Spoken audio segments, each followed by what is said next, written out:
Good morning and welcome to the National Newspaper Publishers Association's Let It Be Known. The FBI has released its annual hate crimes report, but critics have noted how incomplete it is. We will tell you why. Also, what's the latest with Sheila Jackson Lee's reparation bill? Where does it stand? And why has it suddenly stalled? Why isn't anyone talking to us about it? And hip hop star Megan Thee Stallion is preparing to take this witness stand in the trial of Tory Lanez, who allegedly shot her more than 2 years ago. But first, we begin with Black Lives Matter Global Network Foundation, which is working to help struggling college students by providing them grants to cover mounting education costs and student loan debt. The Black Lives Global Network Foundation on Monday announced that they had launched a new relief fund aimed at Black college students, alumni, and dropouts overburdened by mounting education costs and the student loan debt crisis. The foundation said it set aside $500,000 for the fund and plans to award more than 500 recipients with relief payments ranging from $750 to $4,500. A public application process for the fund opened on Monday, and recipients will receive their money in January if selected. Details about the fund were shared just yesterday. The Black Lives Matter Foundation Student Solidarity Fund is an expansion of a previous initiative it started last year as millions of Americans struggle to make ends meet and economic uncertainty in the coronavirus pandemic. This time, the foundation said it intends to pursue or use philanthropic dollars to draw attention to issues of economic injustice, especially while a proposed federal student debt forgiveness plan is held up by litigation from opponents. And just yesterday, a new lawsuit was filed against President Biden's student loan forgiveness plan. Of course, the plan was to forgive up to $20,000 in student loan debt for those who had a Pell Grant and $10,000 for those without the Pell Grant. Uh, the fact of the matter, Black Lives Matter says the fact of the matter is that Black people who work to get an education are struggling right now. The board chair, Cicely Gay, said, "We can recognize that we can't build a world of true liberation without the brilliance of Black people who are committed to furthering their education." The relief is meant for bachelor's degree recipients, as well as those who did not complete their degree but still carry student loan debts. Now, what's interesting here, of course, is Black Lives Matter had been getting a lot of flack in the mainstream media about misappropriation of funds.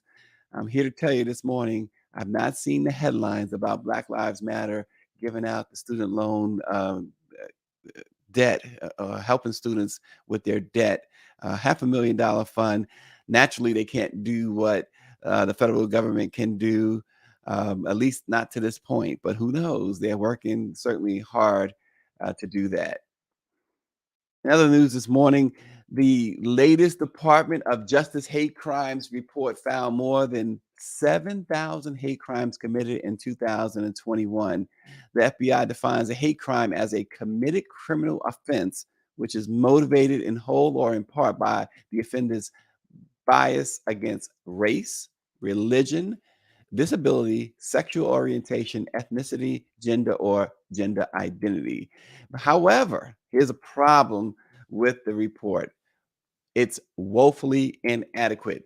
35 major U.S. cities failed to report hate crimes in 2021, while the country's two largest cities, New York and Los Angeles, did not provide the FBI with any data. The third largest city, Chicago, reported zero hate crimes, according to the FBI's report.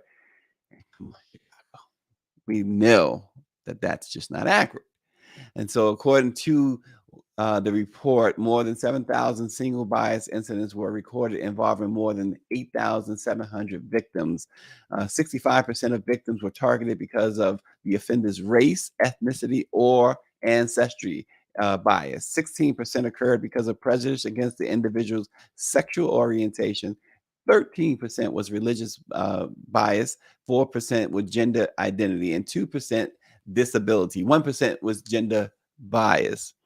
The report further found 188 multiple bias hate crime incidents involving 271 victims, and more than 5,700 hate offenses were classified as against persons, with 44% intimidation, 36% simple assault, and 18% aggravated assault. Officials classified 9 murders and 13 rapes as hate crimes in 2021.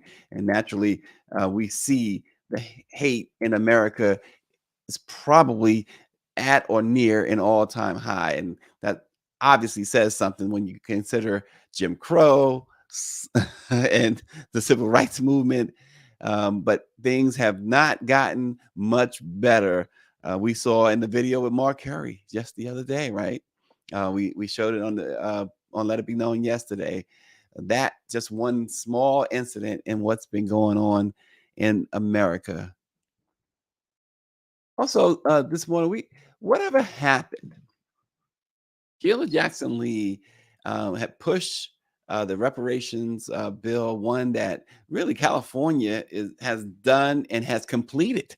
And in fact, next summer, the state of California is going to start handing out reparations checks and other means of reparations for those victims of the transatlantic slave trade, those who are ancestors of victims of the transatlantic slave trade. Sheila Jackson Lee has been pushing a federal bill for several years now. Actually, the bill is decades old, but she had renewed the bill a couple of years ago and had a lot of initial support. We hear very little about it. And this is just a bill to study and develop reparations for African Americans. Um, so we're talking about a study. They can't even get a study through Congress, which is really, really interesting, given the fact that a couple of years ago, right after the George Floyd murder, there was this big push to get this done and get that done. We should have the George Floyd and Police Justice and Policing Act. We should have the Voter Rights Act. We should have reparations. And Sheila Jackson Lee, when she spoke to us about a year ago, she was very optimistic that this was finally. She had the votes. We wrote stories about it, and now it has, like everything else on Capitol Hill, it has stalled. The vote is it's still in the House, it's still pending in certain committees. Yet they tell us they have the votes, and it has gone nowhere. She co-sponsored this bill, and she's called on, and she meaning, of course, Representative Sheila Jackson Lee. She's called on President Joe Biden to sign an executive order setting up the commission for House Resolution 40, which is the bill itself. The bill was first proposed, as we said, decades ago by the late John Conyers, who introduced it in 1989 and spent years advocating for it. In a 2-day conference last week in Illinois, congressional leaders, experts, and organizations met to discuss how to advance H.R. 40. Last year, the city north of Chicago became the first in the nation to begin implementing reparations for its Black residents. H.R. 40 is 38 years on the books, Sheila Jackson Lee said. She says she's waiting for someone to say yes. She says, we ask with no apologies for an executive order to be in place. So that asking for this executive order means that uh, pretty much on its face that it's not going anywhere in Congress. So she's asking the president to step in when, again, Evanston, Illinois was able to do it locally, and the state of California Reparations Committee was able to advance their study to the point where they started identifying where reparations should be paid. what type of reparations, be it monetary, educational, or otherwise. And so we're going to continue to see where this goes or not go, right? It doesn't seem to be going anywhere at the moment. Also, just want to double back to the Brittany Griner situation. We know Brittany is home. Uh, Reports that she was at a military base yesterday and playing basketball, dunking again. I think she's the only, I might be wrong on this, but I think she's the only WNBA player of late to dunk.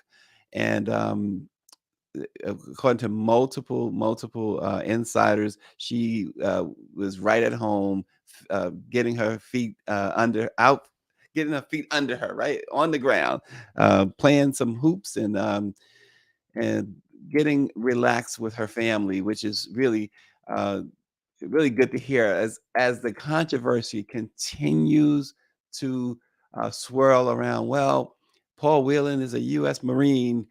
He has not been brought home.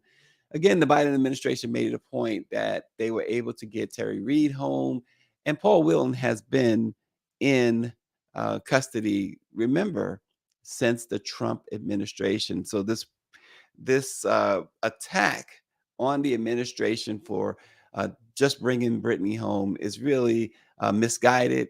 It's misinformation as well. Brittany Griner, as Corinne Jean Pierre, the White House press secretary, made it clear. The president made it clear that it was either Brittany or no one at all, and it wasn't America's call on that. This was what Russia eventually put on the table, ultimately put on the table. We will send you home, Brittany Griner, if you send home Paul Whelan, but we're not sending anyone else. So what do you do? And for all those who say it's too much, it's not fair, I say this, and that includes the MAGA crowd, the Marjorie Taylor Greens of the world who are against who have come out against this trade.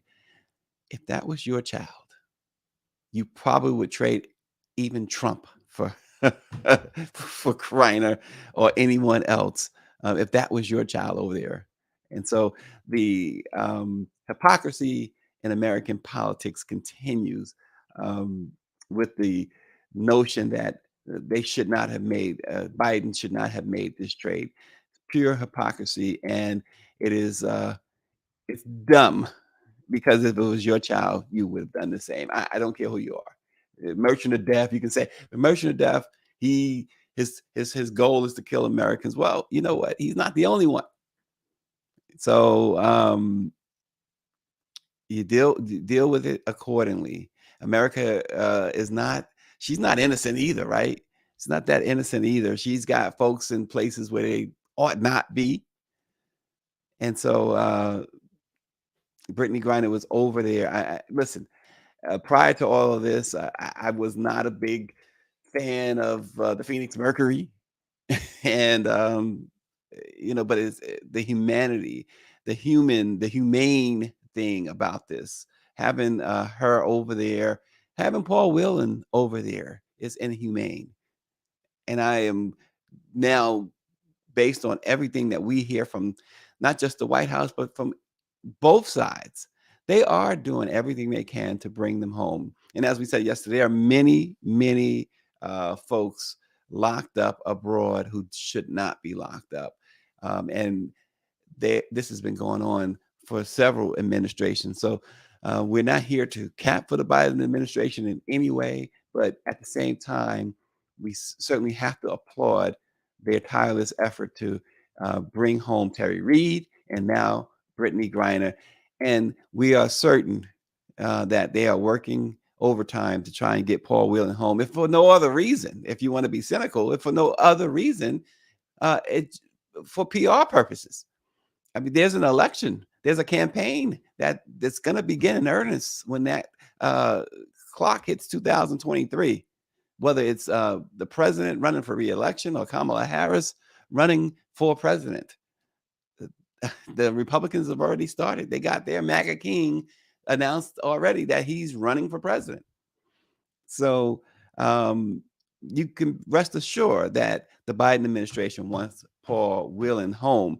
I still found it amazing, David Youngblood, that she crossed paths directly with Victor Boot.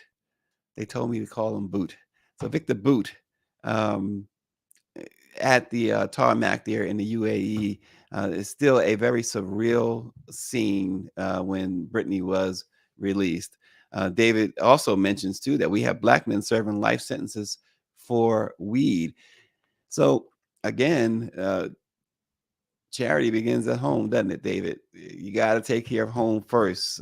Maybe that's another way of saying it. Now, here's another thing. Power 96. Someone posted under Power 96. I know it's not your name, but it's your handle, Power 96. It says Paul Whelan is a disgraced former Marine. He was kicked out of the U.S. Marine Corps, a bad conduct discharge for committing larceny. Um, Now, I got to tell you, I don't know that. These is Power 96's words or reporting. So we can't, the black press can't substantiate that at the moment. But let's say that's so. We still say bring him home, right? We still would like the guy to come home, even if that's the case. Russia says he's a spy, which really differentiates a charge of having a little bit of cannabis oil or whatever type of oil that was, as opposed to being a spy. That's a serious charge. Um, does it equal the merchant of death? Some people will argue that even that is not a fair trade. So we'll keep watching that. And Power 96 again writes in that Donald Trump left Paul Whelan in Russia.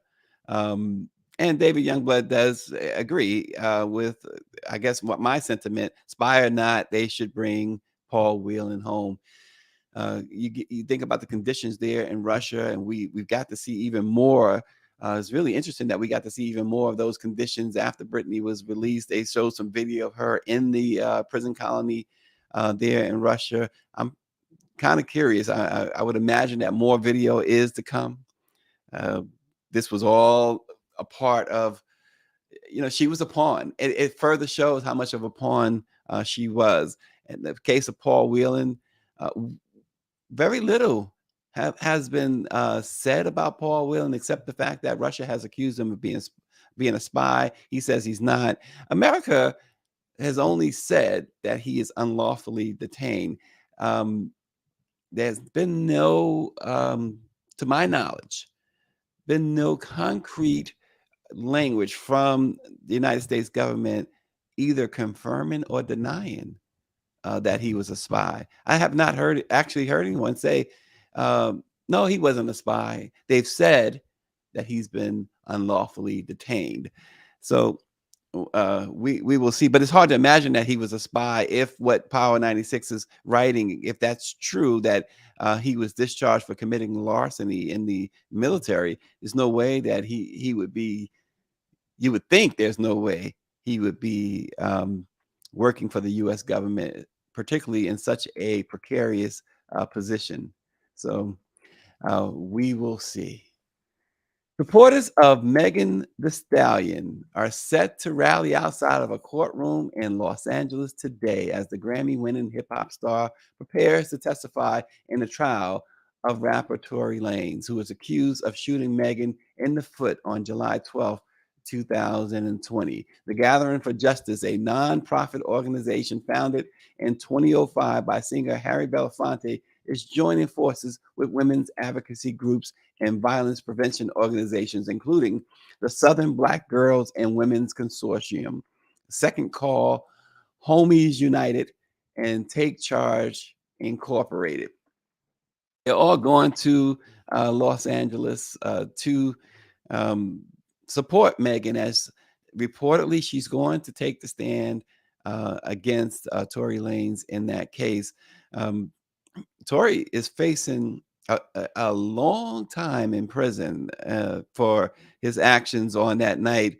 If convicted, he can face at least 20 years behind bars. And He's been hit with some other assault charges in the meantime. So he's looking at some serious prison time, and this has been a back and forth battle in which the judge had to silence Tory Lanez several times for comments he made on social media, and comments that continue to come out of his camp. It seemingly can continues to come out of his camp. It seems that, according to the court, is a campaign to silence Meg the Stallion, which it seems hard to do. Meg seems to be very steadfast and a very strong uh, woman who is fighting to really clear. It's unfortunate to say this, but in a lot of ways, it seems like she's fighting to clear her name because um, she's been attacked for even uh, cooperating in her own shooting, which is really sad when you think about it. I mean, she was the victim. If she indeed, if this guy is guilty, she's the victim, and to be basically persecuted for um, being the victim is really sad. She has every right to justice, just like everyone else, because she's a hip hop star, a celebrity. Does not take away the fact that she was shot. It could have been a lot worse. Imagine um, the bullet goes a little higher. She's doing well. We've seen her in videos and award shows, and she's doing well. So we're going to continue to watch the Megan the Stallion situation unfold out in Los Angeles, but she's going to have a whole lot of support as we have just noted. According to prosecutors, by the way, Tory Lanez personally, quote, this is a quote, personally inflicted great bodily injury upon Megan Thee Stallion. After the two, they got into an argument while riding in an SUV in the Hollywood Hills, and it resulted in her foot getting some serious medical treatment. She said she didn't think she'd be able to walk again. So I'm looking at Power 96 is supposed to get. He won't leave Paul Whelan alone on this one. So, um, but as our great producer, we talk about Megan Thee Stallion and Tory Lanez. Greer has mentioned too. She says it's so sad to see a black man and woman go through this. This is, as she says, Chris Brown all over again. It is sad. The violence in hip hop and surrounding hip hop, and let's not just blame the artist, but um, the violence surrounding hip hop that seems to be perpetuated really by the people behind it, really um, being pushed and perpetuated because it sells. It's conversation. It's something that won't go away. It's TMZ ready all the time, and it's making a lot of money for someone other than these artists. And it is sad, and something needs to stop. We know that some of the old school hip hop, as they say, hip hop heads like KRS-One and uh, Curtis Blow. I was gonna say Walker. That's his name. Um, they are leading the charge, trying to uh, bring some peace and unity to the genre years and years, decades after Self Destruction dropped in the 1980s, where again they were looking for unity in Queen Latifah's UNITY. You remember that? Unity in the hip hop community. But these shootings, the deaths, um, the murders, they have to at some point they have to stop. So you do need sometimes you do need the elder statesmen to step up, and this is what folks like KRS-One and Curtis Blow and Chuck D and others are trying to accomplish behind the scenes, and we should be able to bring you more insight on what they're doing in the not too distant future. But lots going on there. Greer, our producer, had a chance to attend one of the sessions that they had, in which they talked about the violence and what must be done to stop the violence. Again, I'm going to quote Power 96, or highlight Power 96's comment. The violence is self-destruction, he says, and the CEOs of record labels are getting paid. He says TMZ is garbage news. The thing with TMZ is that uh, they continue to be Johnny on the spot. Somehow they're getting heads up. Well, I say somehow. We know how, right? Harvey Levin has an endless bank account there. He's like Elon Musk, right? So he's paying the right people to be in the right places and to give him the right information, or at least the information anyway. We don't know how right it is sometimes. But we'll continue to watch the trial of Tory Lanez and the shooting of Megan Thee Stallion.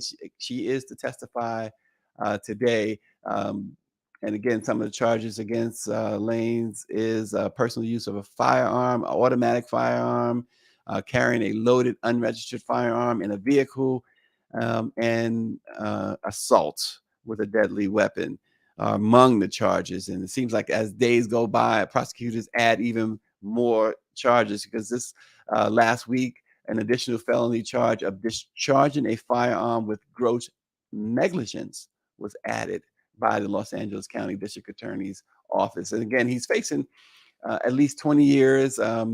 If the judge gives him, if he's found guilty and the judge gives him all of the time that prosecutors want, he will serve 22 years and 8 months in prison, all totaled. So we'll watch that, and we'll continue to bring you updates. But stay tuned for Let It Be Known. We have some great stuff coming up for you in the days and weeks to come.